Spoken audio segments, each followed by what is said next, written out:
Hey everyone, it's Ben Hardy here, and in today's video we're going to be reviewing the 2025 Subaru Outback. This one's a limited. Before we get into this video, I want to give a huge shout out and thank you to the Doug Smith Subaru here in American Fork, Utah for giving me some time with this Outback.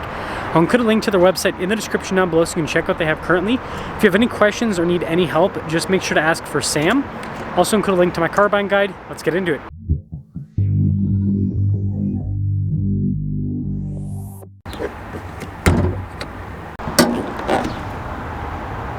Under the hood, we have a 2.5 liter flat 4 cylinder that goes through a CVT. Fuel economy is 26 around town and then 32 on the highway, with power outputs being 182 horsepower and then 176 pound-feet of torque.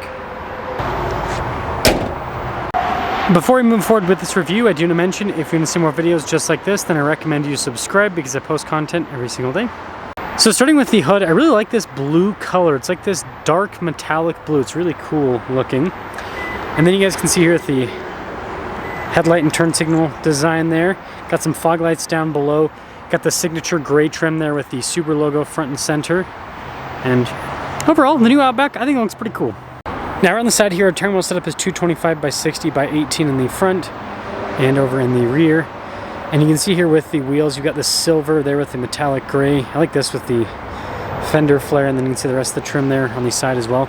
Lots of silver trim around the windows too. And if we take a few steps back, there's the side profile. And this leads us to the key fob. We've got our lock and unlock function. Subaru logo is the unlock function.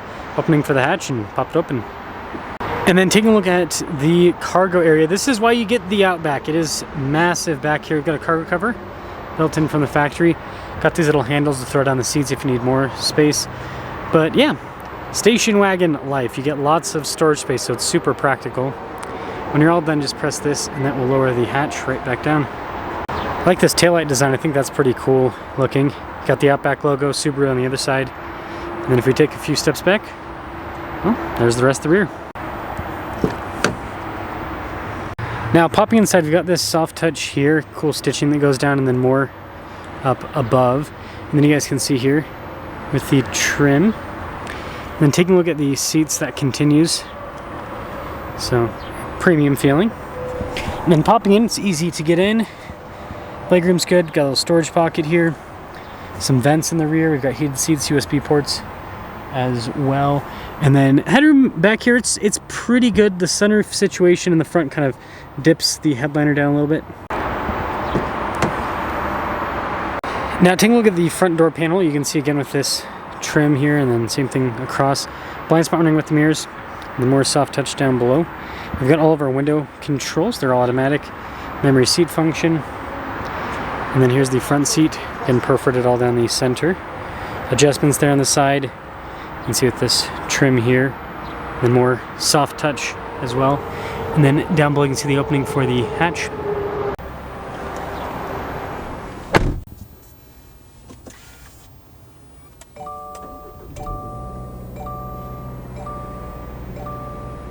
Now taking a look at the steering wheel, you can see soft touch all around. We do have paddle shifters here on the back. We have a heated steering wheel button there as well. This comes with adaptive cruise control, your lane centering. We've got volume and voice command controls as well. And then Subaru still gives you traditional stocks on the back. We do have this little screen here in the center which we can use to scroll through and see different bits of info and systems within the car, but mostly analog gauge cluster, which I personally like. It's more simplistic. Now in reverse, we have a backup camera with trajectory lines that turn with the steering wheel. Good resolution with the camera system. And then you can see analog controls here for the radio. We also have our climate controls down below, dual zone climate with this, heated seats, and yeah, quick response time with the screen. I think it's pretty easy to use. This does have an X mode. It's kind of like your off-road drive mode with the Subarus. But yeah, I like how this is all integrated. Like I said before, we got soft touch across the dash and then more of this trim here. A little bit of storage above the glove box. Pretty big glove box in terms of sizing. Shifter here for the CVT, and then in front of it we got some USBs and all that, parking brake too, which is interesting. And the nice trim here, some cup holders, and look at the center console. Good storage space inside with this, and then you just have a regular rear view mirror, and then control here for the sunroof. Now take a look at the window sticker, 2025 Outback. This one's a limited. After all options, oh, it's down here. $39,985 is the total MSRP. And let's see how it performs.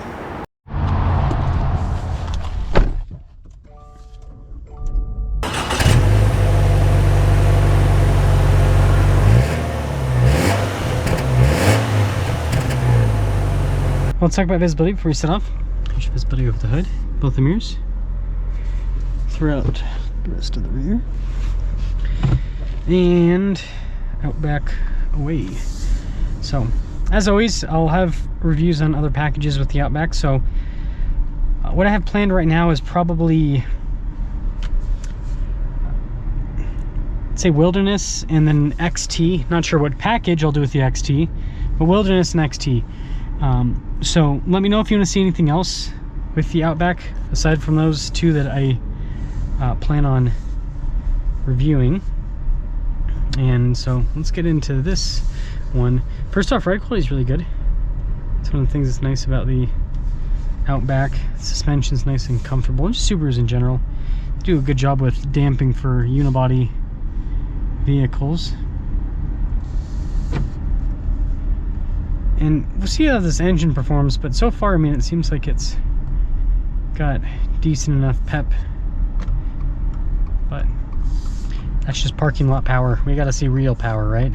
And actually getting up and moving here. Not too bad. I did not reset that, or I did not set that mirror very well. Okay. Smooth. Again, smooth. I think that's something that kind of represents this car well. And I don't remember if you guys know, I can't remember if the trim is called. I think it's soft text, or that's what Toyota calls it. Seems like it's pretty similar to what Toyota uses.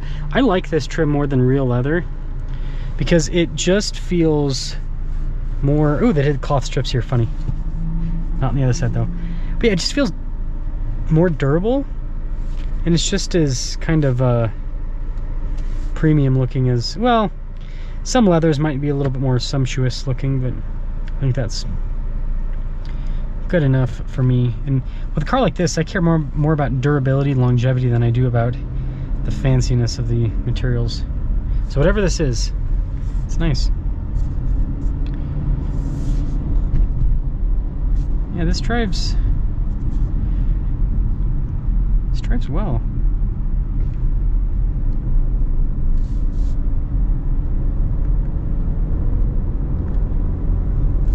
Pretty good response so far. Yeah, CVT's quick with its transitions and it's smooth, but yeah, it's not quick. If you want quick, you get the XT, but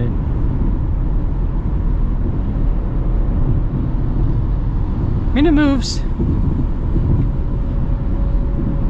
Yeah, it definitely fits the Subaru meme of not being the quickest to get up and move, that's for sure. Drives well on the highway, and the suspension's very comfortable. And it handles well. And I really should have set those mirrors better. It's weird, the seat's super low in this car, but then the mirrors are set higher, so I guess whoever drove this before me was pretty tall.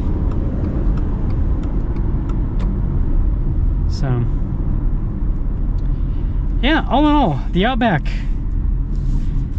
you know, technically, I guess, like, because everything is unibody nowadays and in hatchback format, this is kind of just like a crossover, but really looks like a station wagon. It's got a unique appearance that other crossovers don't have. It's very spacious, it's comfortable, it's got solid features. It's not quick in this form, and that's what the XT is all about. But the thing about Subarus, they're just reliable. They're good cars. They do good in the snow. That's right. Like here in Utah, tons of people buy Subarus because they're, you know, reasonably priced. They're reliable. They do great in all 4 seasons. So it's like, yeah, it's not the most exciting vehicle, but it can get you from A to B in a lot of places. So let me know what you guys think about the Outback Limited here.